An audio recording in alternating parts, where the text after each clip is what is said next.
Welcome back, everybody. It's me, the Junkman, coming back at you with another video. Today, a little different. We're going to talk about what other kids collected when I was a kid. Well, not other kids. Some of this is stuff I collected too.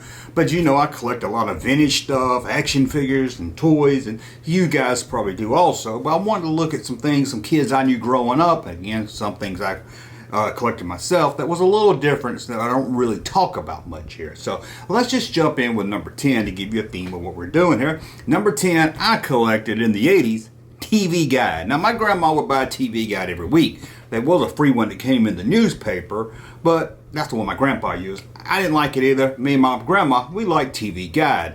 Color photos in the front, black and white, TV listings in the middle.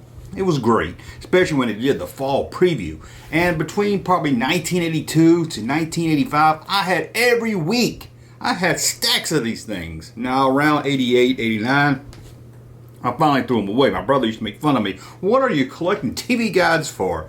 I know later George Costanza's father collected TV guides, so it made me feel kind of cool. And I wish I kept them because now they would be fun to go back to 1982 and look Saturday morning cartoons and stuff. You know, I've talked about TV guides on this channel, did a video looking at old TV guides. It's a lot of fun. I wish I kept them now. I didn't throw them away. But that's the kind of stuff I collected as a kid. Now, I did play with like Star Wars figures. I don't really count. I think that's collecting action figures, but I don't really call that as collecting if I played with it. You know, TV guide, I read it, put it to the side and make sure I didn't want the wrinkled or nothing.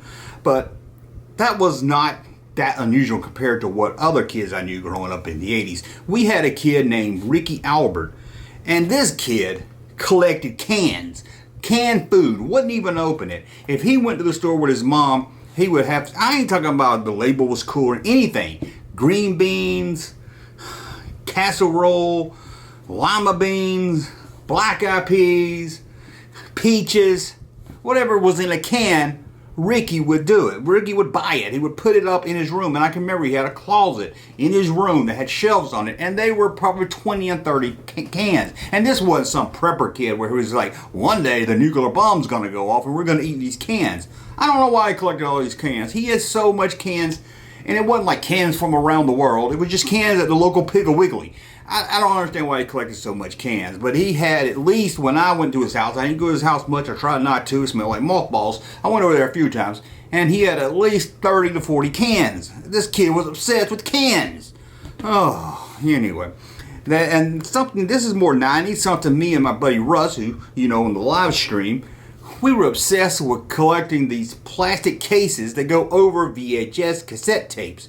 Now, I don't know if you can really call it we were collecting them per se, because we were buying them to make our VHS tapes, you know, mint condition. But man, me and Russ, you would buy them in a packet like Media Play, like 3 of them, and they would cost about, I don't know, $20 maybe, $15, $20. So it was hard, but when you go to Blockbuster, you would find them already in movies, or sometimes Blockbuster would sell them used. And we was obsessed with these squeezy cases to get the videotapes out so you wouldn't mess up the box to your video cassette tape. I don't know why. Every time we found a deal on one, I was like, hey, Russ, get over to Blockbuster. They got these for 50 cents. I think we had more cases than we had video cassette tapes. Oh, we were crazy. I had another friend named Andy Bates, and he collected boring rocks. Now, I'm not going to say he was a rock collector and he collected cool rocks. He collected boring rocks. I'm not saying he had these weird-looking cool gemstones or weird-looking rocks. No, he collected rocks. Everyday average rocks walking down the road. I can remember me and a couple of friends. We had this wooded area back behind my house. Had a track. We used to walk there all the time.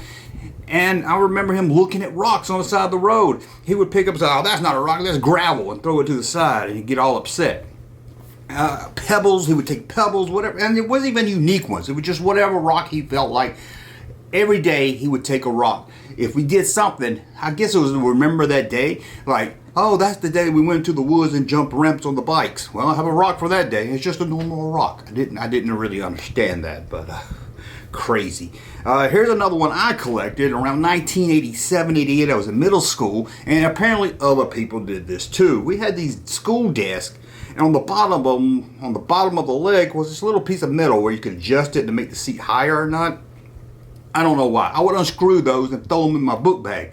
I had so many of these things. I was going to put a picture up. I don't even know how I searched for this, but there were so many of them. I couldn't believe it. It was just crazy. And then I can remember I would go into the classroom, my chair would be uneven because I would take one off each room, or right in the front. I couldn't take the ones off the back without being noticed. But then one day they made an announcement over the speaker, over the intercom system, that, hey, don't steal these little metal things on the bottom of the desk. It's costing the school money. It's making the desk wobbly. So I guess I wasn't the only one, but whew, I don't know why I was obsessed with stealing these things. I didn't do anything with them. I would just take them and throw them in my book bag, and I think I at least had 50 of them. I would go into classrooms when they were at lunch and take a few there. It was just weird. It was really weird. I can remember when they made the announcement, I told my friend Nick, I said, hey, look what I got. I showed him in the book bag, and you know what he said? I got some too. I don't know why we were all kleptos at school. I don't know what the deal was. And I had another friend named J.T. Turner, collected pinballs, inside the pinball machine, the little metal ball that bounced all around. Where did he get them? I don't know, but he had at least 50 to 40 of them in a drawer. Now, I had a friend next door to us, an older guy that lived next door. He serviced pinball machines and stuff, and he would give me one every now and then, so I liked having pinballs too. They were really fun to throw around. I don't know why I like playing with pinballs. But this guy, somehow, we would all go to an arcade on a Saturday night, hang out at the arcade, everything's going fine. We leave, and he'd walk out with 2 pinballs. How do you get a pinball out of a pinball machine? I don't know. He would never tell us. He never would explain it. I don't know. It has glass over it. I don't know. Someone out there let me know how this kid had to be about 14 or 15, got pinballs out of the pinball machine. I don't know. It was the craziest thing. But I can remember he had a drawer at his house with about 20 to 30 pinballs in it. They all looked the same, but he had them. It was weird. Then there was Wendy Wilcox, who collected hotel keys. And I'm talking, now they're just a card, if they even that, probably a smartphone now. But they used to have these weird big keychains that was kind of like a triangle shape, but they were triangle shape, but they kind of had sort edges. I'll show a picture of it if I can. That was crazy. Remember that? Those hotel keys? And she had them all, which is, I guess I can see now, pretty cool. Especially if you went on vacation. You can think back, I remember when I went there and everything. So I'm not going to, but she had a lot of them. It wasn't just vacation. She had local hotels. I don't even know what, this girl was about 9 years old. What was she doing at a local hotel? I don't even want to know. And then there was Terry Tidwell. He collected paper clips. Yeah, just standard metal paper clips. I can remember it couldn't be any color. He didn't want color paper clips, and he would link them all together. And you went to his house, and they were in his room. They were just massive. From one side of the room to the other, paper clips all linked together. I don't know what this kid. If his kid saw a metal paper clip, he was linking it together. It was crazy. And then Scott Penholster collected friendship bracelets, which isn't that bad. I get it, friendship bracelets and everything, but he bought his own. He wasn't buying it from a friend or anything. He's supposed to get them from a friend, share them like that, but no. Scott Penholster bought his own. I couldn't believe it. Sorry about that. Really bad edit there, probably. Number 1, Justin Salmon collected dirt.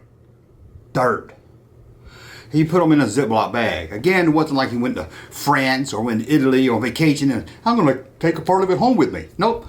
Walked around the neighborhood just collecting dirt. He had bags and bags of this stuff. And it all looked the same. Dirt from my street looks like the dirt from up the street. It all looked the same. Anyway, that's a bunch of kids I knew and myself that collected a lot of weird stuff. And I wanted to hear what you guys collected or knew people that collected. Any weird stuff? Let me know in the comments below. And I guess that's it. As always, stumble to my content. Subscribe to the channel. We'll talk again soon. Hey, Junkman channel popping though. Thank you, sir, for that unsolicited testimony.